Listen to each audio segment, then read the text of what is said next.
risco. Então, acredito que se vier numa questão, vem justamente do jeito que estava aí, né? A pessoa que integra o grupo de risco do Covid. Pronto, isso. Olha só assim, para ilustrar aqui, ó, a jurisprudência que eu trouxe, ela diz o seguinte, ó, se caso presente situações excepcionalíssimas que demonstrem a ausência de risco concreto e objetivo à saúde do detento. Ou seja, você tem que provar, você tem que trazer para o juiz situações excepcionais que demonstram a ausência de risco concreto e objetivo. Ou seja, se naquele caso concreto não tem risco concreto e objetivo à saúde dele, né? Como Bárbara bem colocou aí no início, né? Porque muita gente acha que já pelo fato de se enquadrar lá num dos incisos, já é automático, já é um direito subjetivo. E não é, a gente sabe que o juiz vai se debruçar sobre o caso. Ó, na hipótese de manutenção do cárcere, que a soltura, veja que se o juiz perceber que colocando o sujeito em prisão domiciliar ou com outras medidas é manifestamente inadequada, ou a caso concreto é causa de demasiado risco à segurança pública. Ou seja, se o cara é extremamente perigoso, é claro que essa decisão vai ser denegatória, né? Também não impede de o juiz oficiar a gerência para apresentar um presídio, né? Para apresentar uma unidade prisional que condiza com as condições, né, higiênicas à situação dele. Né? Aí, se a gerência do sistema penitenciário não conseguir, aí não se tem outra alternativa. Né? Mas veja que não é de forma automática. Tranquilo? Eu faço essas perguntas, Ari, porque eu ainda não fiz nenhuma prova, sabe? Eu não sei como é que as provas estão pedindo, a exigência dessas provas. Eu só vejo o povo reclamando, né? As provas são cavernosas, mas elas não explicam a mim como essas provas estão vindo. Então, eu fico muito perdida. Porque Adriana, no caso concreto, como a Bárbara falou aí, é uma coisa. Aconteceu lá também na medida socioeducativa. Nós solicitamos, né, para a juíza, o diretor, tal, juntamente com a equipe jurídica, solicitou à juíza para que o menino ficasse numa LA, que é uma liberdade assistida, né? Ou em prisão não, apreensão domiciliar, que ele ficasse em casa, cumprindo a medida em casa. Porque ele tem um derrame pleural. Diante dessa Covid, todo menino pega uma doença dessa, ele é muito vulnerável. Enfim, eu faço essas perguntas justamente para não cair na pegadinha de, no caso concreto, a gente ter feito isso, mas na hora da prova é outra história. O que a lei emana, o que a lei pede, o que a prova pede, o que a SESP pede, tá entendendo? Quando a gente... É isso mesmo, Adriana. Porque como a gente fala, né? A gente sabe a questão, mas no momento o treino é treino e o jogo é jogo, né? E a gente vê cada dia mais as bancas tentando pegar a gente, né? Tentando trazer uma pegadinha para que o cabo perca a questão. Por mais que a gente saiba o conteúdo, né? Que eu não tenho dúvida. A gente, muito tempo aí estudando, passando, vendo, revendo, simulado, professor, o melhor conteúdo. Mas lá na hora da prova, né, você tem que entender a malícia do examinador. E muitas vezes a gente perde a questão, porque às vezes sabe muito, né, e acha que o examinador veio com uma pegadinha e não veio, né, não era uma pegadinha e você acabou ali suspeitando. A gente perde muita questão, perde muito. Agora sim, no PCRN, lá é Delta, né, PCRN, a gente tem coisa de 8 questões, eu e Anderson. Né, a gente estava ali muito perto do corte, a gente sabia que o corte era 82, eu estava com 77 e ele também, mas a gente pensava, caramba, tinha 8 questões com erros grosseiros. Eu tô dizendo assim porque a gente fez os recursos, passou um dia inteiro pesquisando, mostrando doutrina, tá? Sabe quantas a FGV anulou? Nenhuma questão. Entendeu?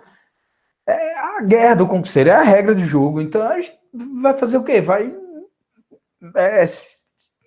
se recompor e ir para a próxima fase, pô. Por quê? O fato da questão ela envolver, principalmente a FGV, que vem com um casinho concreto, e às vezes ela traz o concreto, ela traz querendo perguntar alguma coisa e pelo caso concreto que ela colocou, ela acaba cagando a questão todinha. Peça prática de Delta, peça prática de Delta. Quando eu saí, por conta dessa experiência com polícia judiciária, todo mundo vem me perguntando, a peça, a peça, a peça. Eu disse, meu irmão, essa peça é um despacho de ratificação do flagrante. Minha peça ficou a coisa mais linda, para não ser corrigida. Mas ficou a coisa linda. E você viu quando os professores, né, se debruçando sobre o caso concreto, no ar-condicionado, só pegando a prova, olhando. A gente já vinha cansado de 100 questões da manhã, né? Aí fez mais 4 questões discursivas e a peça, né? Veja o quanto é difícil a vida do concurseiro. Aí a gente vai lá, na hora ali, no treino é treino, jogo é jogo, tempo apertado, né? 4 questões discursivas para você fazer, mais a peça, e você tem que tomar a decisão ali. Os caras ainda se dividiram, pô. Se dividiram. Ou seja, o que eu percebi? Os deltas, que são mais da praxe policial, os caras que estão ali vivendo, né, a polícia judiciária ali na veia, todo dia, flagrante, representação por prisão, grandes operações e tal. Todo mundo que vive ali, eu não achei um professor que tenha, assim, a praxe policial no sangue que não fez despacho. A maioria disse, não, de fato é um despacho. Porque o despacho de ratificação de flagrante, quem mais vive na polícia judiciária, né, viu que ali cabia um despacho. Mas uma outra corrente, né, que a galera mais teórica que eu percebi, né, que não tem tanta praxe policial, relatório com prisão em flagrante. Inclusive, um amigo meu disse, meu irmão, eu fiz um relatório com prisão em flagrante, não tem praxe de polícia. Falei, cabia também. Ou seja, o que é que a banca fez, pô?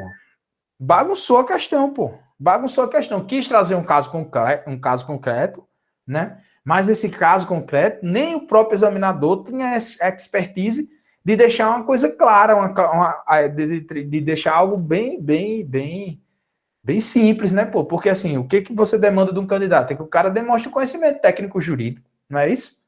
Mas acabou bagunçando a questão. Dou outro exemplo, que agora saiu. Prova lá do Pará, a prova lá do Pará. O examinador queria que você representasse por um sequestro de bens, só que ele vacilou na prova e ele disse onde estava o bem. Aí me diga, quem é da praxe policial, né? Eu tenho um amigo que é comissário também, estava lá na segunda fase, né?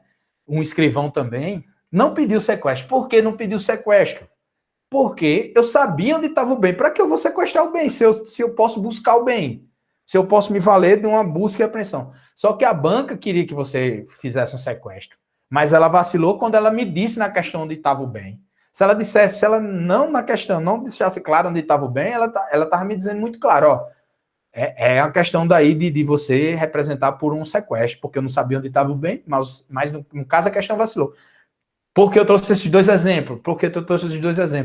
Para mostrar para você que, às vezes, o próprio examinador vem trazendo um caso concreto e ele bagunça a parada, velho. Ele bagunça a parada. E aí a gente tem que ficar nesse limbo. Mas, Adriano, como é que a gente vai pegando o feeling? Faça muita questão, pô. Principalmente para prova objetiva. Faça muita questão. E principalmente da banca, né? Porque aí você vai pegando o feeling, você vai pegando a malícia da banca, a malícia do examinador, vai errando, vai corrigindo. Quando você erra a questão está lhe dando 3 informações. 3 informações, você errou a questão. Primeira informação que a questão lhe dá. Pô, eu sabia do assunto, pô, já vi esse assunto, mas eu não lembrava. Opa, revisão fraca. Preciso me ater mais às revisões. Eu mostrei como se faz as micros revisões e as revisões macros, né? Aquela revisão que é do dia da semana. Então, eu sabia da questão e errei, pô. Eu tinha visto já esse assunto, e inclusive há pouco tempo, e não lembrava da questão. Beleza. Outro ponto, eu lembrava do assunto, eu sabia o assunto, eu sabia a questão, mas eu vacilei porque eu caí numa pegadinha. Pô, isso aí é extremamente aceitável que você caia numa pegadinha. Por quê? Você está cansado, porque você está esgotado mentalmente, e lá na hora da prova vai estar assim também, então fique atento às pausas. Cansou, daquele cansaço, aquela fadiga, pô, tem que dar essa pausa. Tanto no momento que você está fazendo a prova lá, no simulado, em casa também, tem que ter a pausa, né? Porque aí seu nível de concentração começa a cair, né? O nível da atenção vai cair, você vai cair numa pegadinha. Então, eu não lembrava, revisão fraca, né? Revisão fraca. Eu eu lembrava do assunto, tal, mas eu caí numa pegadinha, e outra coisa, eu não sei o assunto. Se eu não sei o assunto, pô, não negligencia, pô, você tá ali com menos uma arma, é simplesmente isso. Porque o que difere um faixa preta, um cara bom, para um faixa branca que está começando, é que o faixa preta tem mais armas, né? Eu treino aqui com meus alunos de jiu-jitsu, os caras dizem, tá, meu irmão, tudo que eu vou fazer, tu já tá 2, 3 passos, 5 passos na minha frente. Mas é por quê? Porque eu tenho mais armas no jiu-jitsu, eu tenho mais armas para ser faixa preta. No concurso é do mesmo jeito, porque o cara não erra, o faixa preta não erra a questão, porque ele tem mais armas. Então, pô, se tu não sabia o assunto, caramba, eu nunca nem vi falar nisso. Pô, isso é uma mensagem para tu, ó, tu tá deficiente aqui, pô. Vai lá e verticaliza o assunto, vai lá e lê sobre o assunto. Não negligencia isso, né? Viu onde tá o erro, pô. Tu tá vendo onde tá o erro. Pronto, agora. O simulado do professor Monteiro lá, do Rio, que é o concurso que eu me preparo mais. O bicho bota o simulado e ele diz, a prova tá do simulado para frente. É pancada, ele diz, é pancada. E eu fui lá muito mal em administrativo. Por que eu fui muito mal em administrativo? Porque ele sabe onde é a deficiência da gente e foi cobrar só aqueles assuntos previstos naquelas leis de espaço de direito administrativo. Quase ninguém estuda. Aí, caramba. O que o cara faz? O que foi que eu fiz? Eu digo, epa, eu não vou ficar mais fraco aí, eu preciso melhorar aqui. Aí você vai lá e verticaliza. Então fica atento a esses 3 passos que a questão ela vai lhe dizer. Por isso que eu digo, a importância de você fazer as questões da banca, principalmente da banca, e fazer os simulados. E estar atento a essas 3 informações quando você erra a questão. Beleza? Eu trouxe essa tabelinha aqui, essa tabelinha que é justamente para facilitar a memorização dos senhores. De um lado, eu trouxe os requisitos do CPP, do outro lado, lá a da LEP, né? Então, no 317 da LEP, no 117 da LEP, eu tenho após a condenação, né? Que é uma prisão-pena, espécie de prisão penal em substituição à casa de albergado ou estabelecimento adequado, né? Que está no regime aberto. A gente viu que a jurisprudência e a doutrina também estende por semiaberto e por fechado. O condenado tem que ser maior de 70 anos, para a LEP. Condenado acometido de doença grave, condenado com filho menor ou deficiente físico ou mental, condenado a gestante. E na LEP, embora seja requisito que o condenado esteja em regime aberto, a jurisprudência excetuando essa regra, possibilitando que o condenado em regime fechado e semiaberto, regime fechado e semiaberto, ou aberto, possa cumprir pena em prisão domiciliar, beleza? Demonstrado o estado de saúde. Então, eu posso aqui, usar. O condenado beneficiado pela prisão domiciliar pode ser obrigado a usar aparelho de monitoração eletrônica. Eu já falei isso aqui, que com base no 319, que é outras medidas cautelares diversas da prisão, eu posso acumular com esse monitoramento eletrônico, né, para fiscalizar o fato dele estar ali preso em prisão domiciliar. Embora o 117, inciso 3, fale apenas em condenado, é possível conceder este benefício também ao condenado. Eu já tinha falado sobre isso. Fique atento. Quando não houver vaga em estabelecimento prisional, impõe o cumprimento de pena em regime em prisão domiciliar, não sendo permitido o cumprimento em regime mais gravoso. Isso aqui também acontece muito. O que acontece? O sujeito é condenado a um semiaberto. E lá não tem um regime semiaberto. Na comarca lá não tem um estabelecimento adequado. Para ele, pode substituir esse semiaberto pela prisão domiciliar, beleza? Deixa eu voltar aqui para mostrar para os senhores aqui do CPP. No CPP eu tenho o 317 a 318B. É antes da condenação. Por que antes da condenação? Porque eu substituo a prisão preventiva pela prisão domiciliar. Aí a diferença aqui, enquanto aqui é 70 anos, aqui é 80 anos no CPP, né? O agente é extremamente debilitado, aqui só precisa de doença grave, aqui eu tenho tem que estar extremamente debilitado por motivo de doença grave. Aqui, no CPP, tem que ser imprescindível aos cuidados especiais da pessoa menor de 6 anos, ou seja, se houver familiares ou outras pessoas que possam tomar conta do menor, não vai ser deferida essa substituição. Questão da gestante, a gente já comentou que antes era até o 7º mês de gravidez e agora só precisa ser gestante e tem que demonstrar no caso concreto que o estabelecimento prisional não tem condições adequadas. Mulher com filho menor de 12 anos no CPP, né, de até 12 anos e completo. Homem, caso seja o único responsável, beleza? O único responsável pelos cuidados do filho de 12 anos de idade, tranquilo? Aqui, o preso provisório em regime domiciliar também pode ser obrigado a usar aparelho de monitoração eletrônica. Aqui, o 316, inciso 9. Beleza? Aqui eu trago umas questões para os senhores. Vocês vão fazer essas questões, porque na próxima aula, no próximo encontro, a gente comenta essas questões, beleza? Eu vou avançar aqui, ó, para a gente avançar pelas questões aqui, ó, para a gente fazer. Sim, deixa eu só comentar aqui, ó. Aqui é o Estatuto da Primeira Infância, ó. Dia 18 horas, vamos estender mais um pouquinho? O que é que vocês acham? Vamos estender mais um pouquinho? Ou a gente encerra por aqui, vocês fazem as questões e no próximo sábado a gente... E tem mais aula? Você sabe, hein? Oi? E tem aula depois de tu? Não. Hoje a gente não sempre fica até 7, 7h30. Então vamos mais à frente, né? Vamos embora. Simbora.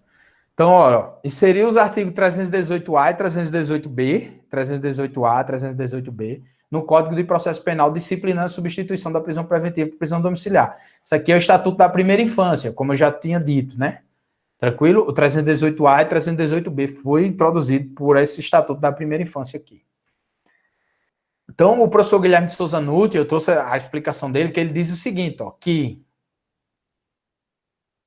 ele diz que o artigo 318A, que em verdade decorre da decisão tomada pelo STF em julgamento de habeas corpus coletivo, permitindo que gestantes e mães de filhos pequenos podem ser transferidas para a prisão domiciliar, desde que não tiverem cometido crime de violência ou grave ameaça contra os seus descendentes, além de não existir situação excepcional a impedir a referida transferência.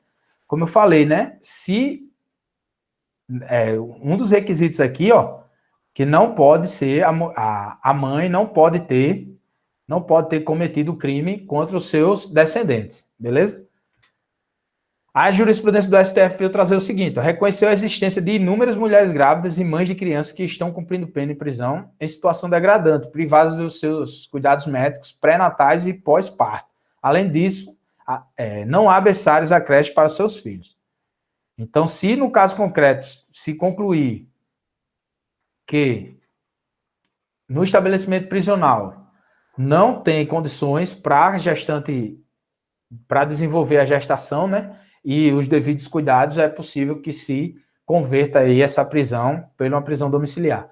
Então, esse julgado do STF, após o STF determinar que essas mulheres grávidas sejam postas em liberdade, né, por conta dessas condições, foi que motivou a criação da lei do Estatuto da Primeira Infância, beleza? Aí, ó, essa decisão do STF, ela se baseou justamente nas regras de Bangkok, né? As regras de Bangkok, essas regras que tratam das mulheres presas, né? Tratado Internacional de Direitos Humanos, foi que baseou essa decisão do STF e aí se positivou dessa decisão do STF no Estatuto da Primeira Infância, beleza? O STF afirmou também que existe no Poder Judiciário brasileiro uma cultura de encarceramento. Estuda a jurisprudência do STF, que eu trago aqui. Ó. Essa cultura de encarceramento, que significa a imposição exagerada e irrazoável de prisões provisórias. Você vê um movimento, tanto legislativo como um movimento jurisprudenciais, para diminuir essas prisões provisórias, criando outros mecanismos que sejam diferentes dessas prisões provisórias. Porque levantamentos do CNJ, esse índice de prisão provisória no Brasil estava demasiadamente alto. E esses índices de prisões provisórias demasiadamente altos causam grandes prejuízos, tanto para a administração pública, né, que tem que gerir essas prisões provisórias, quanto para a coletividade. Por isso que essas outras medidas, né? Mulheres pobres e vulneráveis, ó. Em decorrência de excesso na interpretação e aplicação da lei penal e processual penal, mesmo diante da existência de outras soluções. Daí, pessoal, quando a gente estudou